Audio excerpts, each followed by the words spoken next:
Meu marido nunca queria me tocar. E por anos eu achei que o problema era comigo. Até que um dia voltei para casa mais cedo e peguei ele com o melhor amigo dentro do nosso quarto. O que descobri naquele momento destruiu meu casamento, mas me libertou de uma mentira que durou quase 10 anos. Se você está me assistindo agora, por favor, deixe seu like, se inscreva no canal e comenta aqui embaixo de qual cidade você está me acompanhando. Essa história guardei por mais de 30 anos e agora preciso contar. Meu nome é Rosilene, tenho 60 anos hoje, mas quando essa história começou eu tinha apenas 25 anos e acabava de me casar com um homem que eu achava ser o amor da minha vida. O nome dele era Fernando, tinha 28 anos, trabalhava como bancário numa agência grande no centro de Curitiba. Ganhava bem, era educado, bonito, tudo que uma moça podia desejar num marido. A gente tinha se conhecido na igreja num grupo de jovens e namorado por 2 anos antes de casar. Foi um namoro recatado, como era costume na época. Beijos castos, abraços comedidos, nada que pudesse manchar minha reputação ou a dele. Minha família adorava o Fernando. Minha mãe, Dona Conceição, vivia dizendo que eu tinha dado sorte de encontrar um rapaz tão sério, tão trabalhador, tão de família. Meu pai, seu Osvaldo, que era mecânico e homem de poucas palavras, aprovava o Fernando com tapinhas nas costas e convites para assistir futebol junto.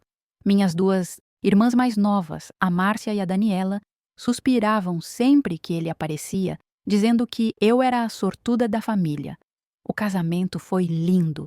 Cerimônia na igreja matriz, vestido branco que minha mãe costurou com tanto carinho, recepção num salão alugado com salgadinhos, bolo de 3 andares e música ao vivo. Fernando estava elegante de terno cinza, gravata azul marinho, cabelo bem penteado, aquele sorriso largo que mostrava os dentes brancos e perfeitos. Quando trocamos as alianças, quando o padre nos declarou marido e mulher, eu senti que minha vida estava começando de verdade. Que tudo que eu tinha sonhado desde menina estava finalmente se realizando. A lua de mel foi em Florianópolis.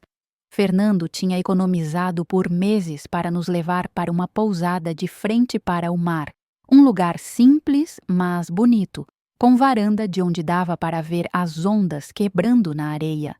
Lembro do cheiro de maresia, do som das gaivotas, do calor do sol na pele. Era fevereiro, pleno, verão, e a praia estava cheia de turistas, famílias, casais apaixonados como nós. Mas a lua de mel não foi exatamente como eu esperava. Na primeira noite, depois do jantar romântico à luz de velas, quando subimos para o quarto e eu saí do banheiro usando a camisola branca de renda que tinha comprado especialmente para aquela ocasião, Fernando estava sentado, na beirada da cama, olhando para o chão. Ele parecia tenso, nervoso, as mãos apertadas entre os joelhos. Fernando? Chamei, suavemente me aproximando. Tá tudo bem? Ele levantou o rosto, e eu vi algo nos olhos dele que não soube identificar na época. Medo, culpa, tristeza. Tá sim, amor.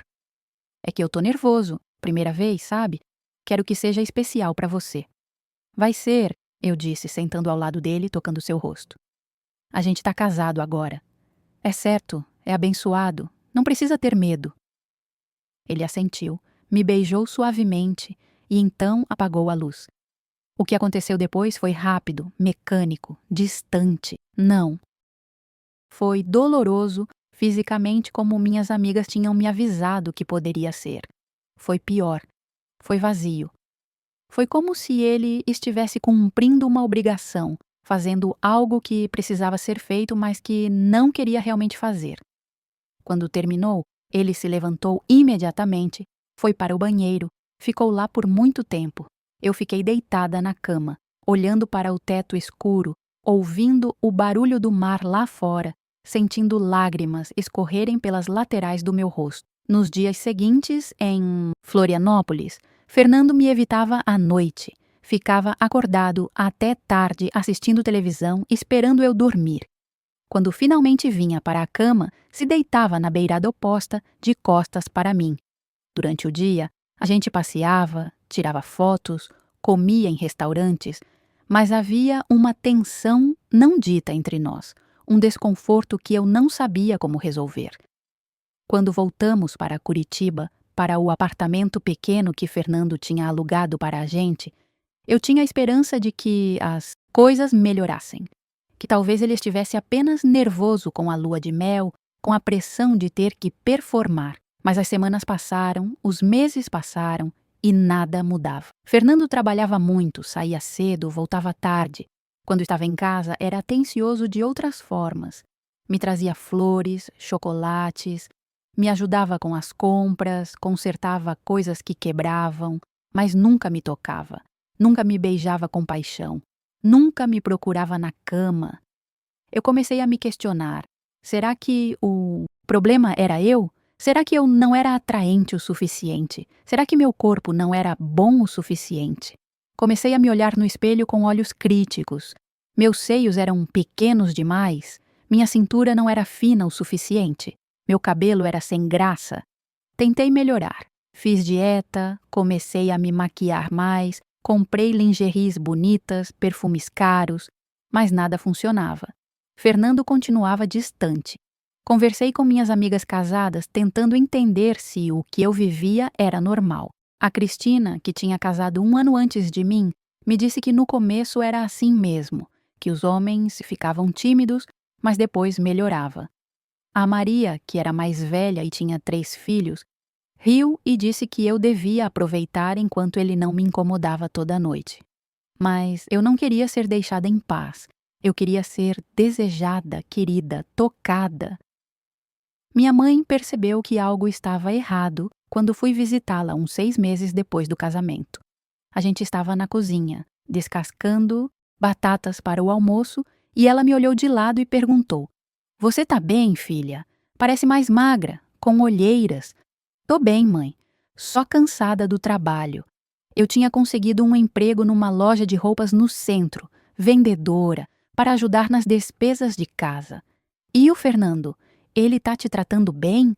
"Tá sim, ele é um ótimo marido." Ela parou de descascar, me olhou nos olhos. "Mas você é feliz?" Aquela pergunta simples me quebrou. As lágrimas vieram antes que eu pudesse segurar. Minha mãe me abraçou, me deixou chorar no ombro dela, não fez perguntas, apenas ficou ali me segurando como fazia quando eu era criança. Quando me acalmei, ela me afastou um pouco, limpou minhas lágrimas com o avental. "O que está acontecendo, Rosilene?" "Eu não sei, mãe. O Fernando, ele não me toca, desde o casamento. A gente mal tem intimidade. E quando tem, parece que ele está fazendo por obrigação, não porque quer." Minha mãe ficou em silêncio por um momento. "Você já conversou com ele sobre isso?" "Já tentei. Mas ele desconversa. Diz que está cansado do trabalho, que está estressado, que não é nada comigo. Mas eu me sinto rejeitada, mãe. Me sinto feia, inadequada." "Você não é nada disso." Minha mãe segurou meu rosto entre as mãos. "Você é linda, inteligente, uma esposa dedicada. Se ele não te valoriza, o problema é dele, não seu." Mas aquelas palavras, por mais carinhosas que fossem, não curaram a dor. Voltei para casa naquele dia, ainda me sentindo vazia, ainda me perguntando o que estava errado comigo. Foi quando conheci o Fábio. Ele era o melhor amigo do Fernando desde a adolescência. Tinha vindo morar em Curitiba por causa de um emprego novo, e Fernando o convidou para jantar em casa. Lembro da primeira vez que o vi. Alto, moreno, cabelo encaracolado, sorriso fácil, jeito descontraído. Ele trabalhava como publicitário, viajava muito, tinha histórias interessantes para contar. E Fernando mudava quando estava perto dele. Ficava mais animado, mais falante, ria, mas parecia mais vivo. Fábio começou a aparecer com frequência. Finais de semana, jantares, churrascos que a gente fazia na área comum do prédio. Ele era simpático comigo, me elogiava, dizia que Fernando tinha tido sorte de me encontrar. E eu, carente como estava, me pegava sorrindo mais quando ele estava por perto, me arrumando um pouco mais, buscando a atenção que meu próprio marido não me dava. Mas havia algo estranho na dinâmica entre Fernando e Fábio. Eles eram próximos demais. Tocavam um no outro com frequência. Risinhos baixinhos que pareciam ter significados que eu não entendia. Olhares que duravam 1 segundo a mais do que deveriam. No começo, eu achava que estava imaginando coisas, que estava vendo maldade onde não havia. Afinal, eles eram amigos de anos. Era natural serem próximos. Um sábado à tarde, uns 8 meses depois de Fábio ter aparecido em nossas vidas, Fernando me disse que ia passar o dia com ele. Eles iam assistir um jogo de futebol no estádio, depois tomar umas cervejas. Eu disse tudo bem. Aproveitei que tinha o apartamento para mim e limpei tudo, cozinhei, organizei armários, mas por volta das 6 da tarde, comecei a sentir dor de cabeça forte. Tomei remédio, tentei descansar, mas piorou.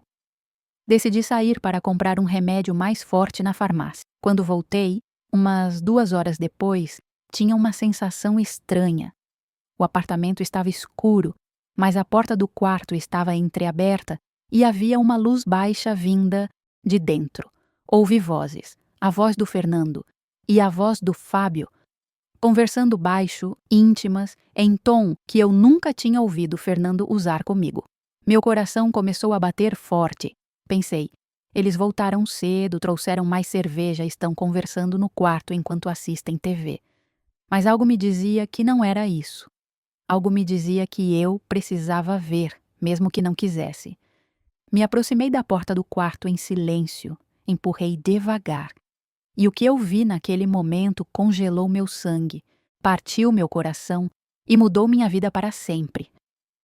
Fernando e Fábio estavam na minha cama, na cama que eu dividia com meu marido, nus, entrelaçados, beijando um ao outro com uma paixão que Fernando nunca tinha demonstrado comigo.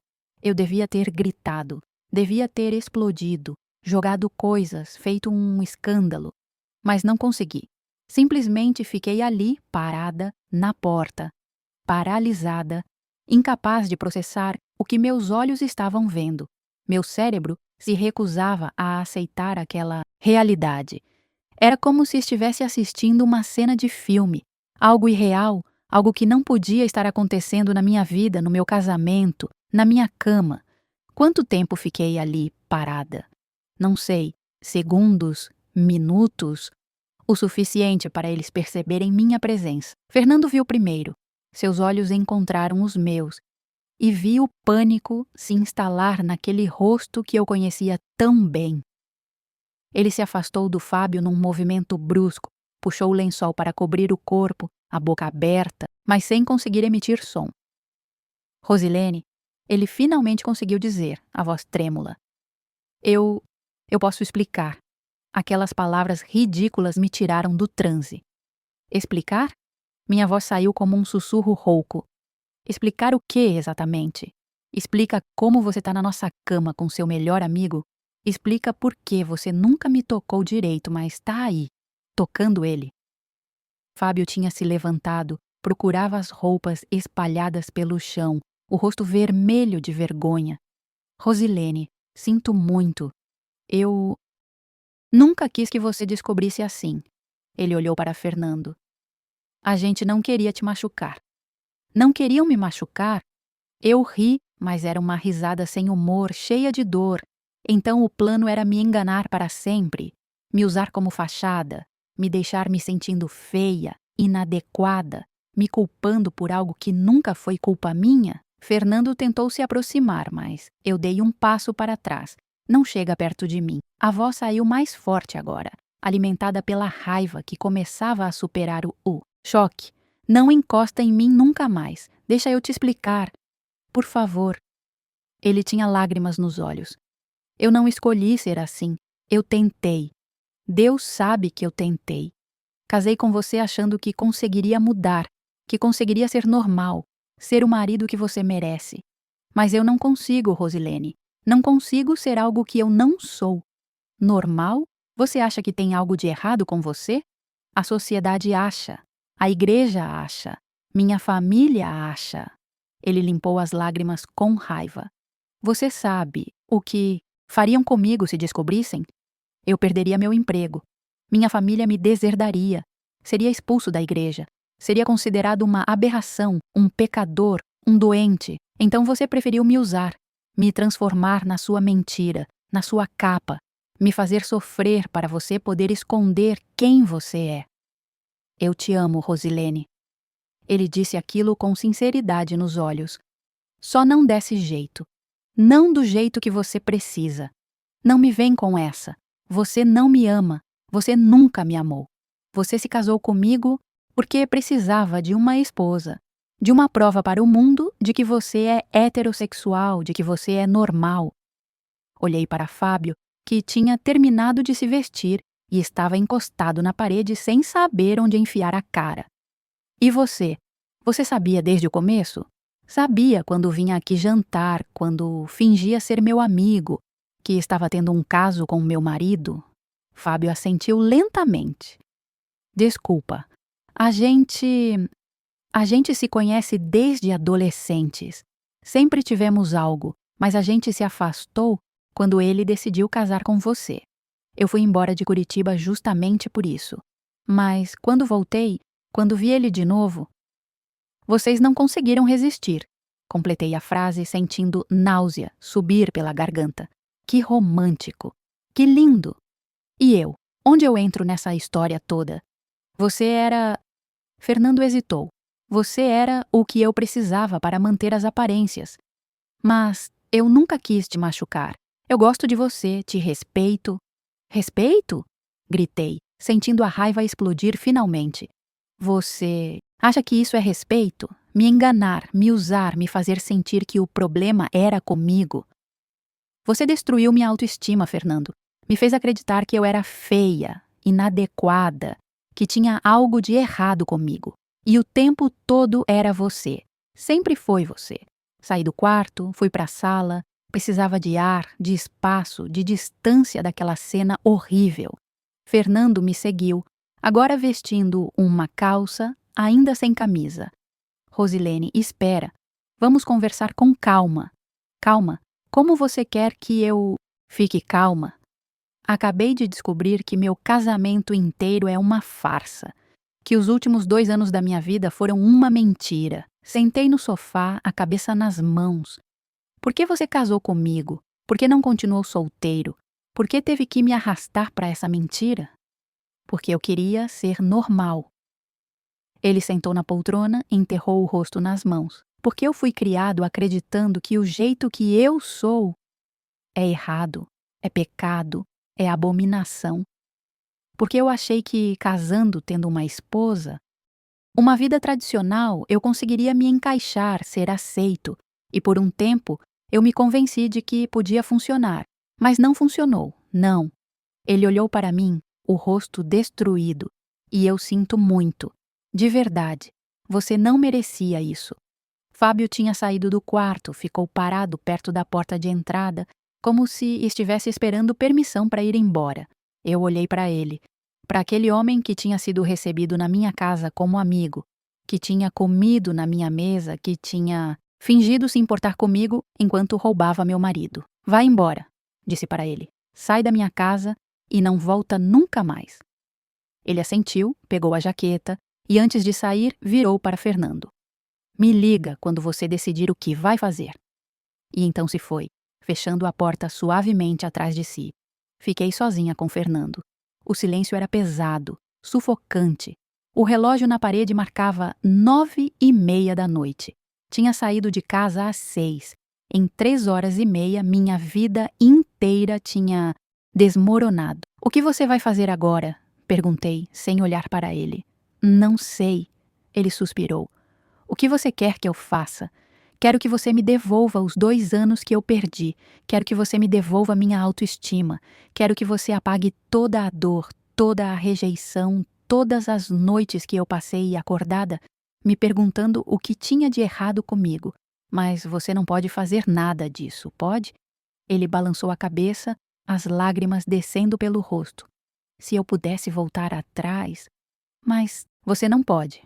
Levantei, fui para o quarto, peguei um cobertor e um travesseiro, joguei no sofá. Você dorme aqui hoje. Amanhã a gente decide o que fazer, mas não quero você perto de mim. Não hoje. Ele não protestou. Apenas pegou o cobertor, se enrolou nele, deitou no sofá como uma criança castigada. Tranquei a porta do quarto, sentei na cama, olhei para o lugar onde, horas atrás, tinha visto meu marido com outro homem. Aquela cama nunca mais seria a mesma. Aquele quarto nunca mais seria o mesmo. Aquela vida nunca mais seria a mesma. Chorei até não ter mais lágrimas. Chorei pela mulher ingênua que eu tinha sido, pela confiança que eu tinha depositado naquele homem, pelos sonhos que eu tinha de ter uma família, filhos, uma vida feliz. Tudo tinha sido baseado em mentira. Tudo tinha sido construído sobre areia.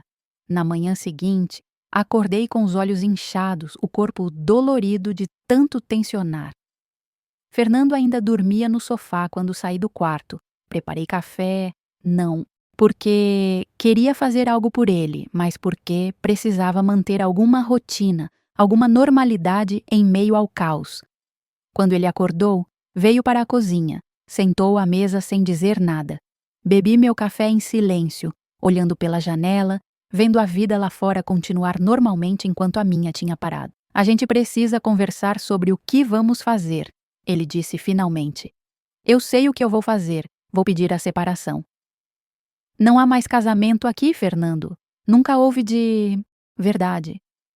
E o que você vai dizer para sua família? Para seus amigos? Ele perguntou, e havia medo na voz. Você vai contar a verdade? Parei, pensando naquela pergunta.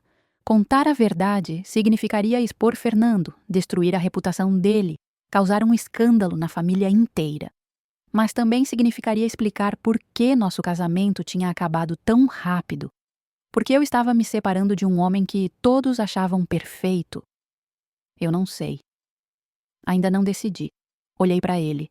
Mas você precisa entender uma coisa. Eu não vou proteger você à custa da minha própria sanidade. Se eu precisar contar a verdade para seguir em frente, eu vou contar. Ele ficou pálido. Isso vai me destruir. E o que você acha que fez comigo? Você me destruiu, Fernando. Me usou, me enganou. Me fez questionar minha própria existência. Então não vem me pedir piedade agora. Os dias seguintes foram os mais difíceis da minha vida. Continuei dormindo no quarto, Fernando no sofá. A gente mal se falava, apenas o necessário.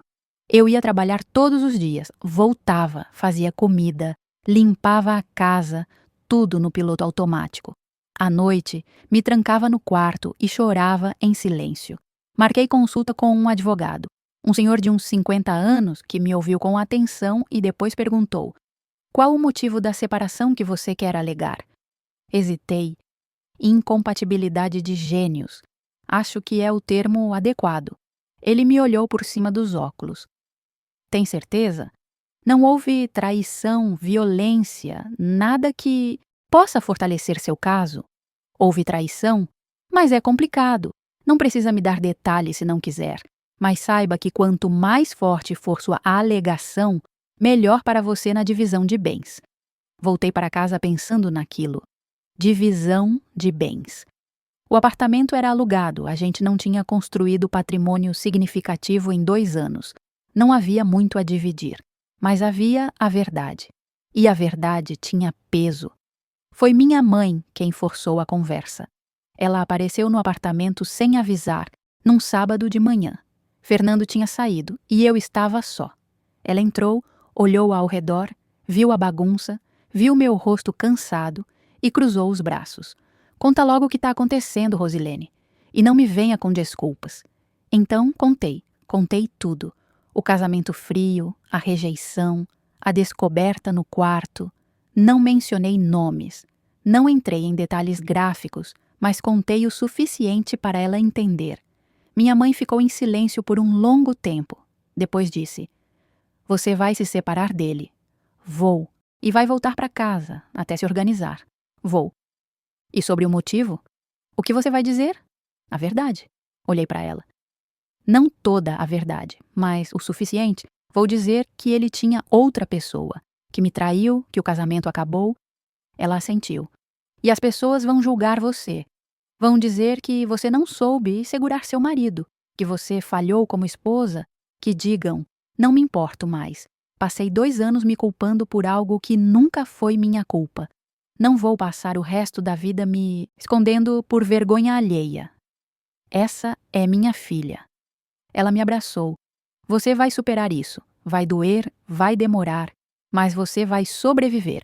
E vai encontrar alguém que te ame de verdade. Eu queria acreditar nela. Com todas as minhas forças, eu queria acreditar. A notícia da separação se espalhou rápido. Em uma semana, todo mundo sabia. Minha família, a família do Fernando, a igreja, os colegas de trabalho. E como minha mãe tinha previsto, as pessoas julgavam. Principalmente as mulheres, mais velhas, que achavam que uma esposa tinha o dever de manter o casamento a qualquer custo. Dona Margarida, uma senhora da igreja que sempre tinha opinião sobre tudo, me abordou na saída da missa num domingo. Rosilene, é verdade que você está se separando do Fernando? A voz dela tinha aquele tom de falsa preocupação que mal escondia a fofoca por trás. É verdade, sim, mas por quê? Ele é um rapaz tão bom, tão trabalhador. O que aconteceu? Incompatibilidade. Não deu certo. Ela balançou assim malta oitasa, cabeça, reprovadora. Casamento não é sobre dar certo ou não, filha. É sobre compromisso, sobre aguentar as dificuldades. Sua geração desiste muito fácil. No meu tempo, a gente lutava pelo casamento. No seu tempo, vocês aguentavam traição, humilhação e violência em silêncio, respondi, sentindo a raiva ferver.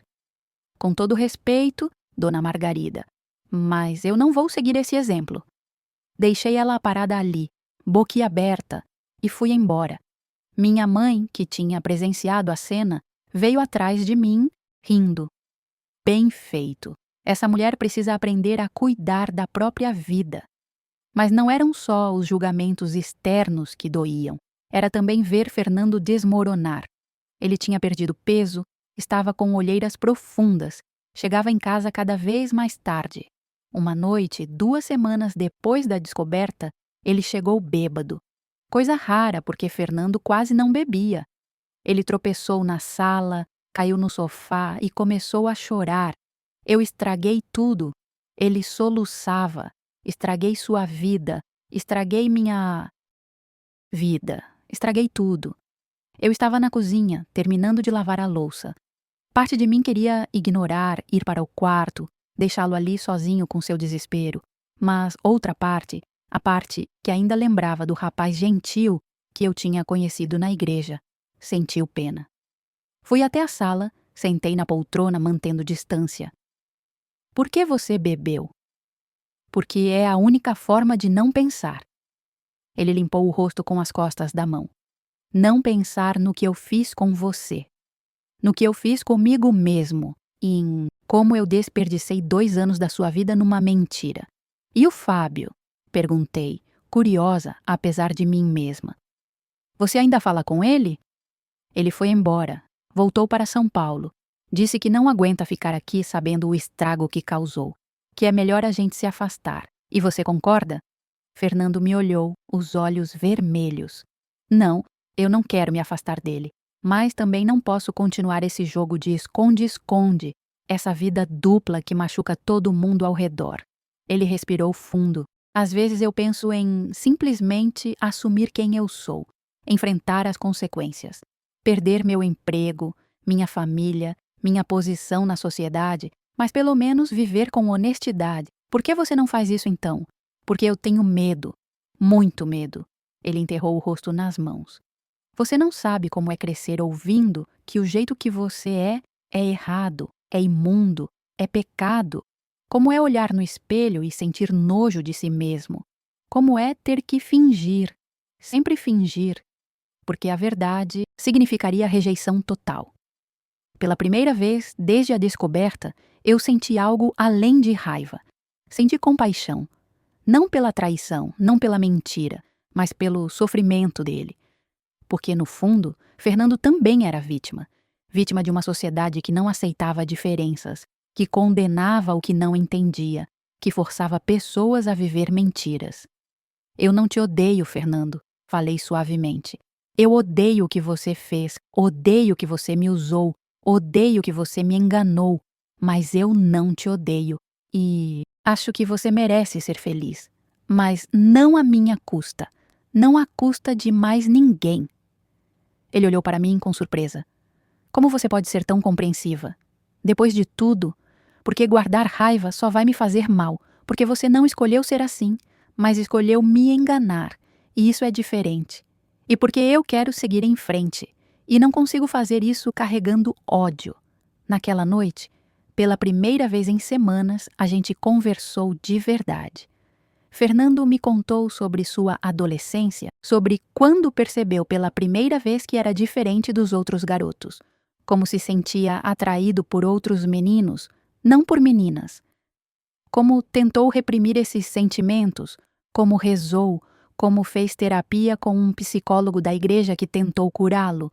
Me disseram que era fase, que passaria, que eu só precisava encontrar a mulher certa. Ele falava devagar, escolhendo as palavras. Quando conheci você, tão doce, tão gentil, tão pura, eu pensei que talvez eles estivessem certos, que talvez casando com você eu conseguisse ser normal, mas não funcionou. E quanto mais eu tentava forçar, pior ficava. E o Fábio? Como vocês começaram? A gente foi melhor amigo desde os 12 anos, e lá pelos 15, 16, a gente descobriu que era mais que amizade.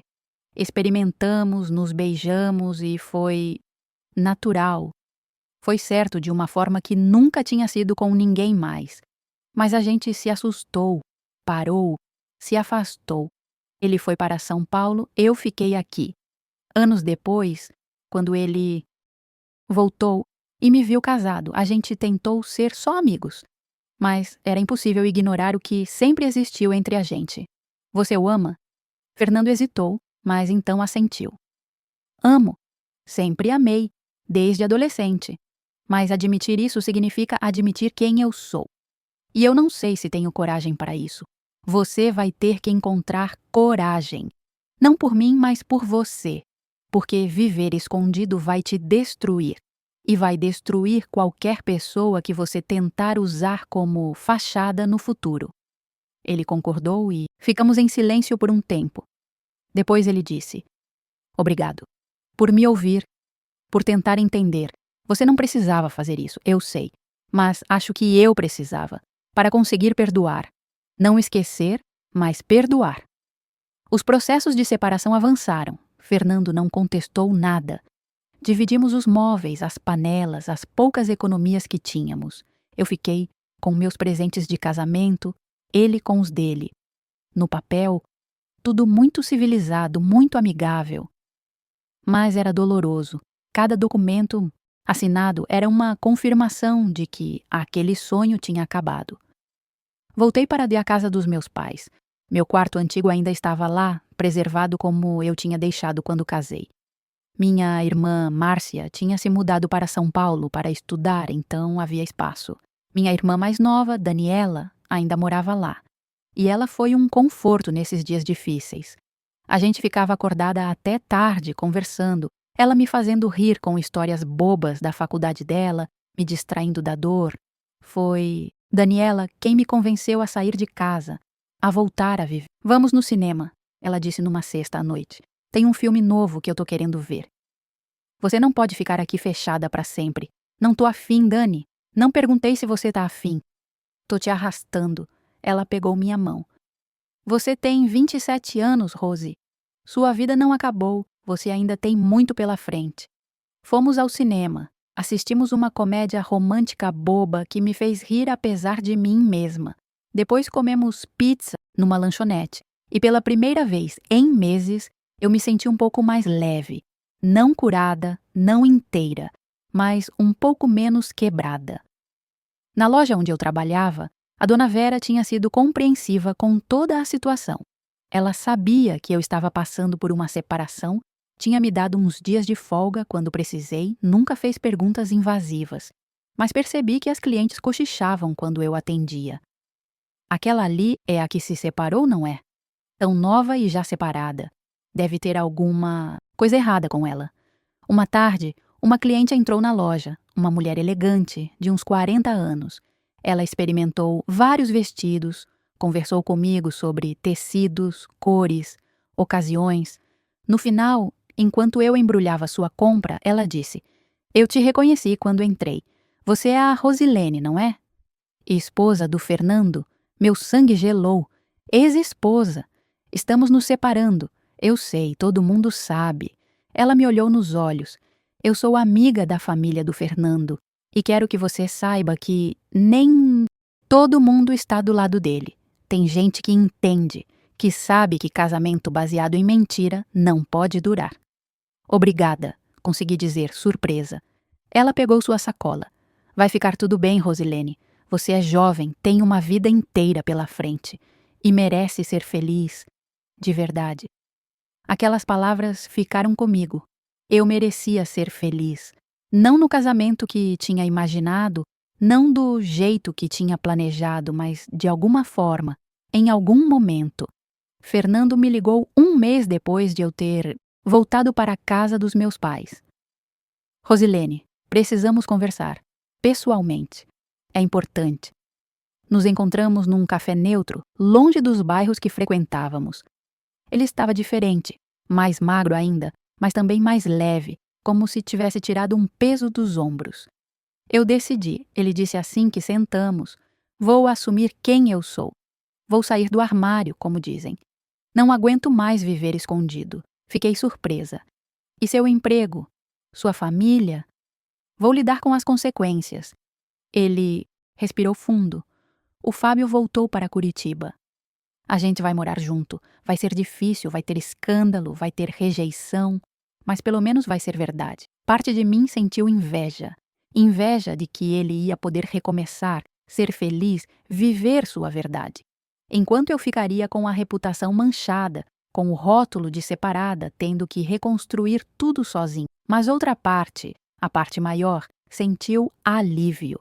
Porque finalmente aquela farsa toda ia acabar. Finalmente a verdade ia vir à tona. Você vai contar para as pessoas sobre nós? Ele assentiu. Não nos detalhes todos, mas o suficiente. Quero que eles saibam que a culpa nunca foi sua, que você foi vítima tanto quanto eu fui, que você merece recomeçar sem carregar o peso do nosso casamento fracassado. Obrigada.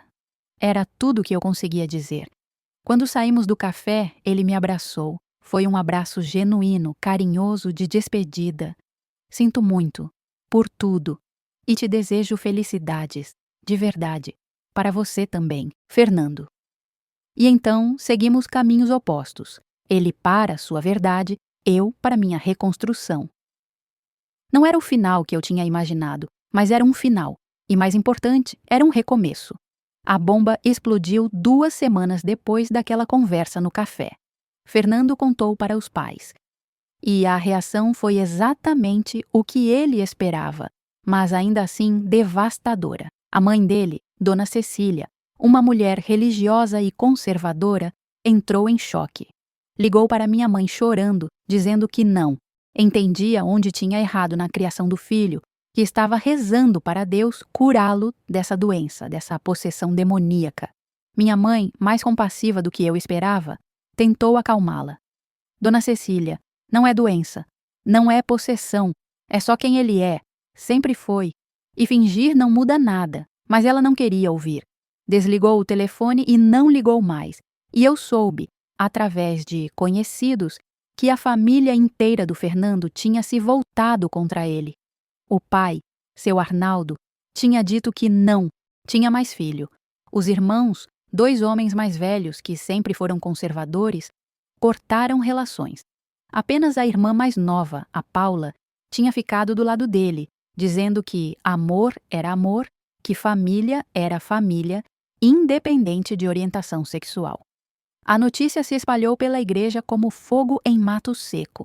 E como Fernando tinha prometido, ele deixou claro que eu não tinha culpa, que o casamento tinha sido uma farsa desde o início, que ele tinha me usado sem minha permissão ou conhecimento. Esperava que isso me absolvesse aos olhos da comunidade, mas não foi bem assim. As pessoas se dividiram em 3 grupos. O primeiro, menor mas vocal, que me apoiava e entendia que eu tinha sido vítima. O segundo, maior, que se escandalizava com Fernando, mas ainda me julgava, dizendo que uma boa esposa teria percebido, teria consertado, teria evitado que o marido se desviasse. E o terceiro, também grande, que simplesmente me evitava, como se o fracasso do meu casamento fosse contagioso. Dona Margarida, a mesma que tinha me abordado antes, agora espalhava para quem quisesse ouvir que ela sempre tinha desconfiado que havia algo errado no casamento, que uma moça decente teria percebido os sinais. A hipocrisia me enjoava, mas eu não tinha mais energia para lutar contra fofocas. O que me surpreendeu foi a quantidade de mulheres que vieram me procurar em particular. Mulheres casadas, algumas há décadas, que sussurravam suas próprias histórias de rejeição, de frieza, de maridos que as evitavam. Uma delas, Dona Teresa, de uns 50 anos, me disse em lágrimas: "Acho que meu marido é igual ao seu, mas eu nunca tive coragem de confrontar. Já são 25 anos de casamento. O que eu vou fazer agora? Começar do zero?" Eu não tinha respostas para ela. Não tinha conselhos sábios. Apenas segurava sua mão e dizia que cada uma precisava tomar suas próprias decisões no seu próprio tempo. No trabalho, as coisas ficaram complicadas. Alguns clientes não queriam mais ser atendidos por mim. Dona Vera, minha patroa, tentou me proteger, mas percebi que estava perdendo vendas, que minha presença estava prejudicando o negócio. Numa tarde, pedi para conversar com ela. "Dona Vera, eu sei que minha situação está afetando a loja.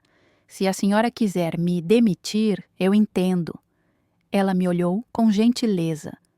"Rosilene, eu não vou te demitir. Mas tenho uma proposta diferente. Estou pensando em abrir uma filial em outro bairro, mais afastado, longe de toda essa fofoca. Você gostaria de gerenciar essa nova loja? Seria um começo fresco, pessoas que não conhecem sua história, uma chance de recomeçar." Aceitei sem hesitar. Era exatamente o que eu precisava. Distância, anonimato. Um lugar onde eu podia ser apenas Rosilene, a gerente, não Rosilene, a ex-esposa do homossexual.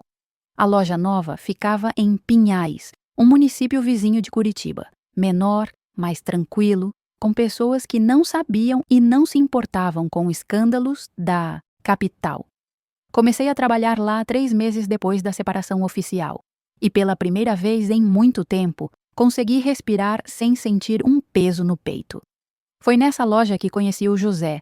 Ele era viúvo, tinha 38 anos, era dono de uma oficina mecânica perto da loja. Vinha comprar presentes para as sobrinhas, sempre um pouco perdido no meio de tantos vestidos e acessórios femininos.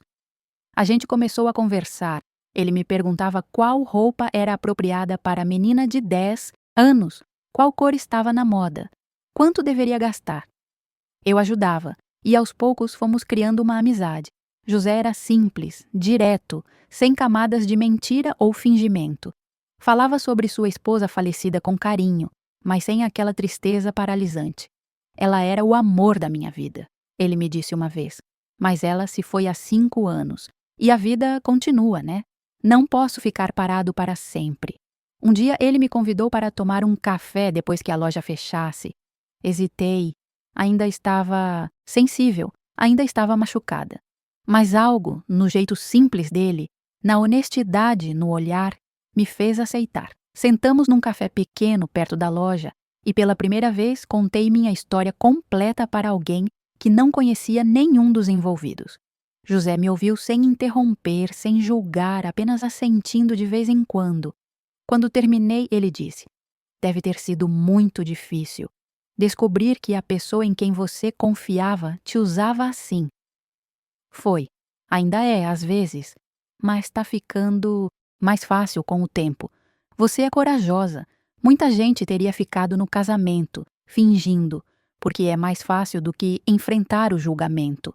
Não sou corajosa, só não tinha escolha. Não conseguia continuar vivendo aquela mentira. Isso é coragem. Ele tomou um gole do café. "E acho que você merece ser feliz. Feliz de verdade, não na mentira." Obrigada, José. A gente começou a se ver com frequência. Não era namoro, não oficialmente. Era companheirismo. Ele me levava para jantar, para o cinema, para passeios no parque. Conversávamos sobre tudo. Ele me contava sobre seu casamento com a esposa, sobre o luto, sobre como tinha sido difícil recomeçar. Eu contava sobre meus medos, minhas inseguranças, minha dificuldade de confiar de novo. José nunca pressionou, nunca tentou me beijar sem permissão, nunca sugeriu mais do que eu estava confortável. E foi exatamente essa paciência que foi derretendo minhas defesas. Levou 6 meses até nosso primeiro beijo.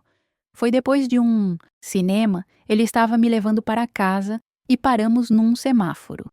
Ele olhou para mim, sorriu e perguntou: "Posso te beijar?" Aquela pergunta simples, pedindo permissão, respeitando meu espaço, me fez ter certeza. Pode. E quando nossos lábios se tocaram, senti algo que nunca tinha sentido com Fernando. Desejo real, atração verdadeira.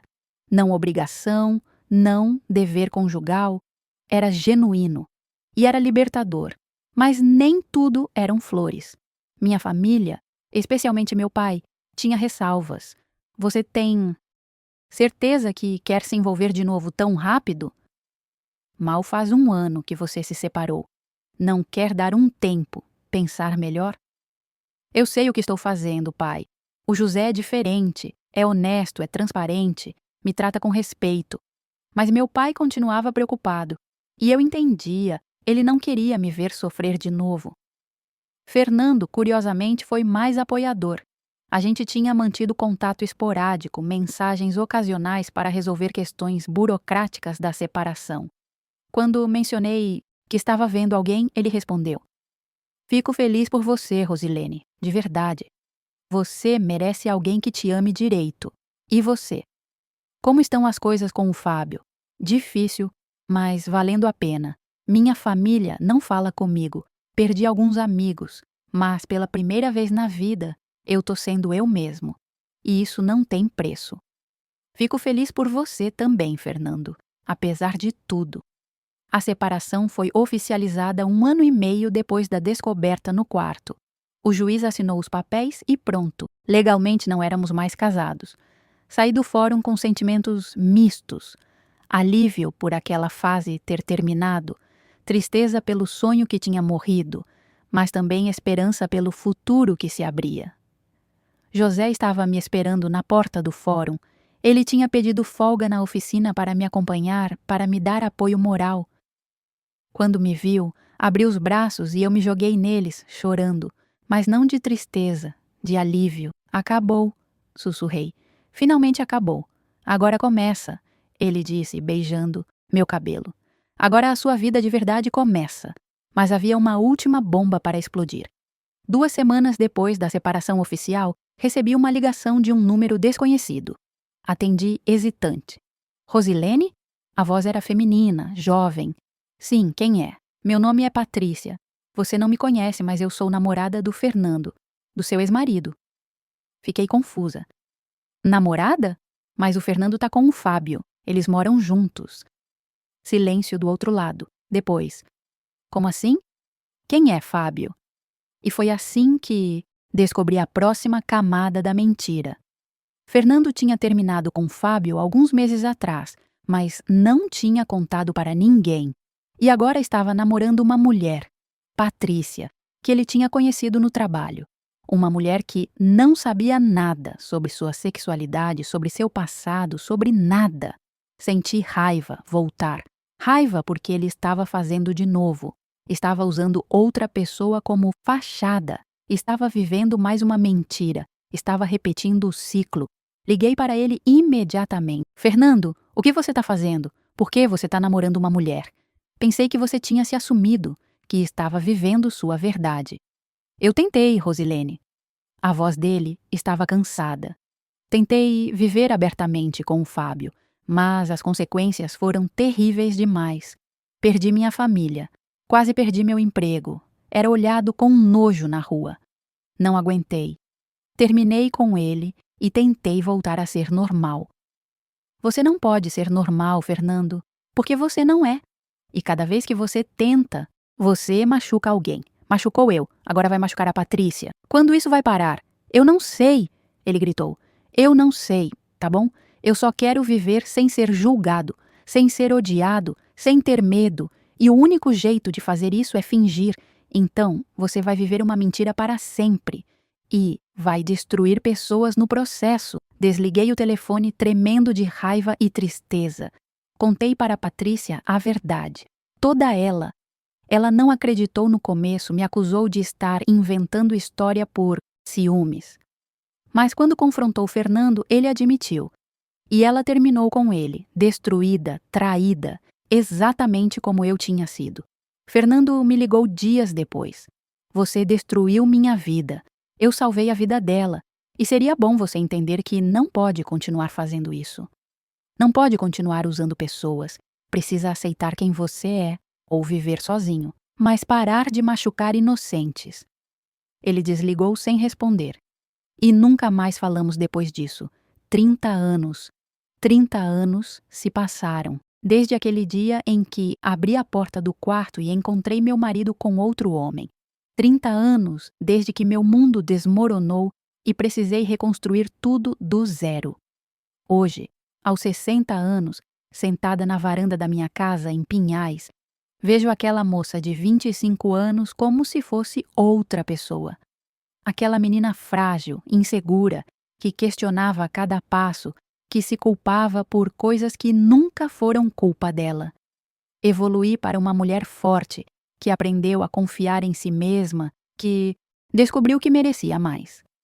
José e eu nos casamos 3 anos depois daquela primeira conversa no café. Foi um casamento simples, sem grande cerimônia.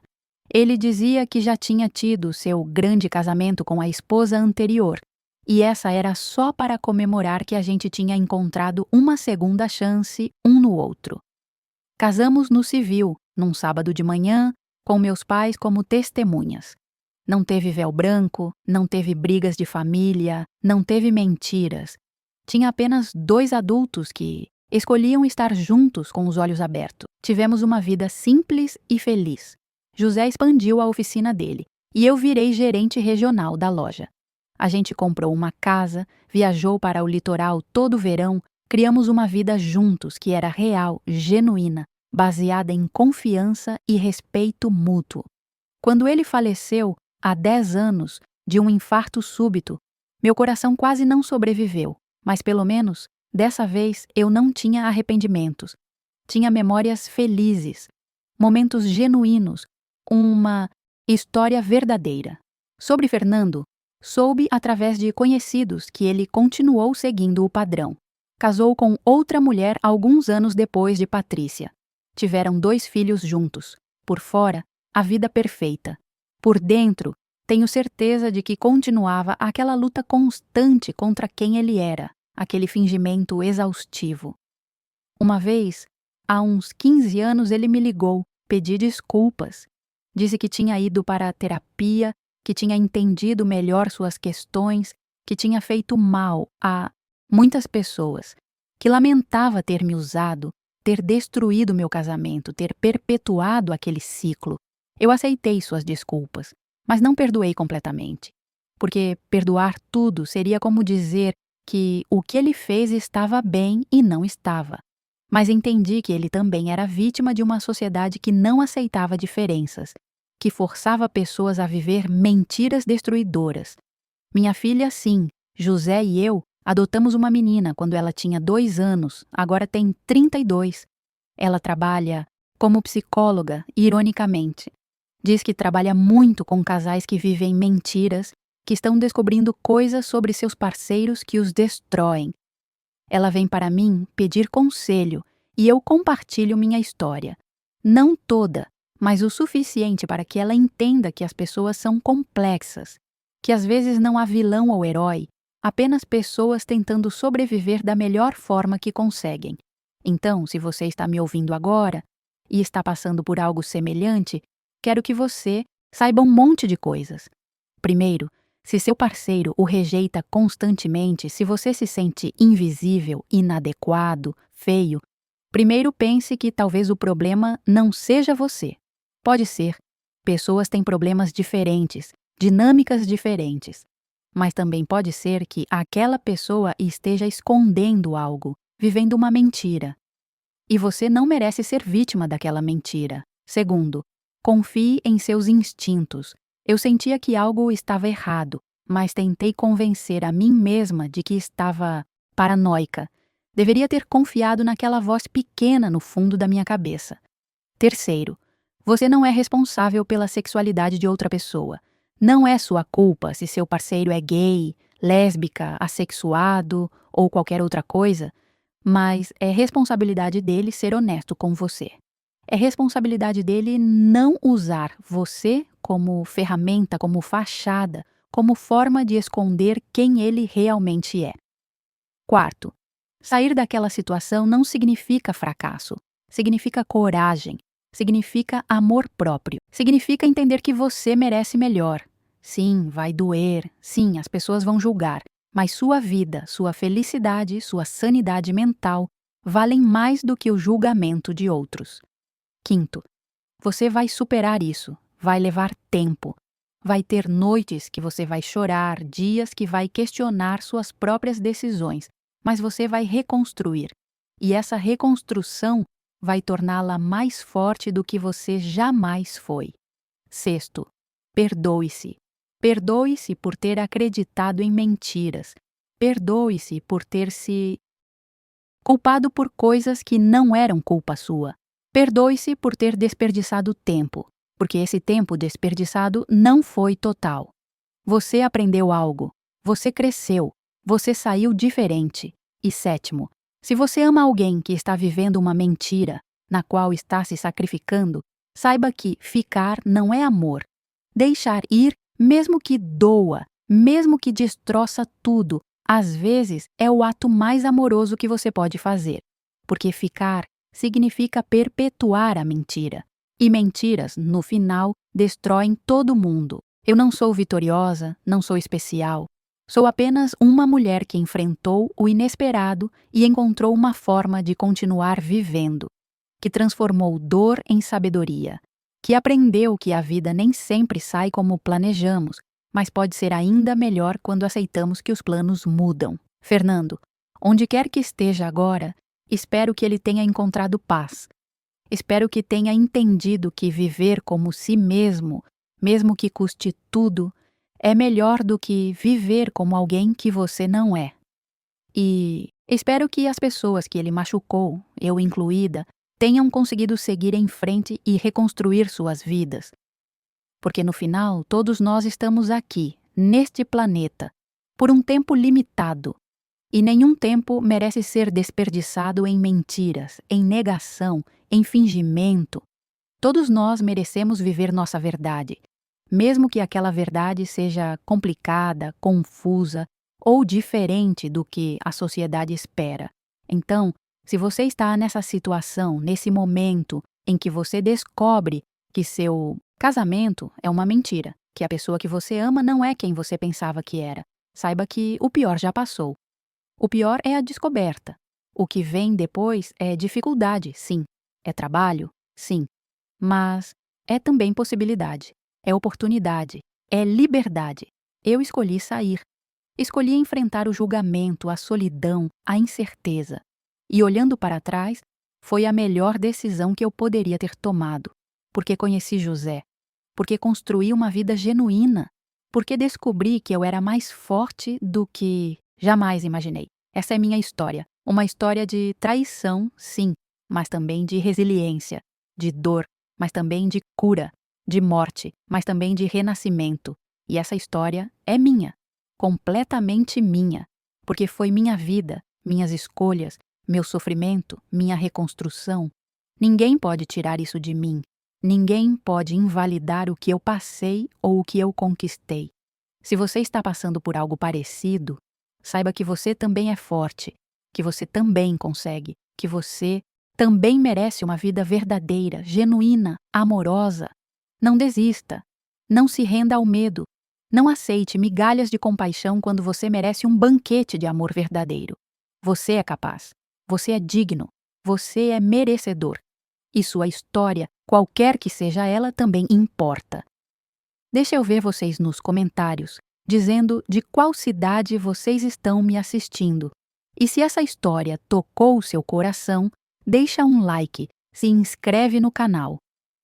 Porque histórias como essa, histórias de mulheres que enfrentam o inesperado e encontram força para continuar, são importantes, são necessárias. A gente precisa ouvir uns aos outros. A gente precisa saber que não estamos sozinhos, que outras pessoas passaram por isso e sobreviveram.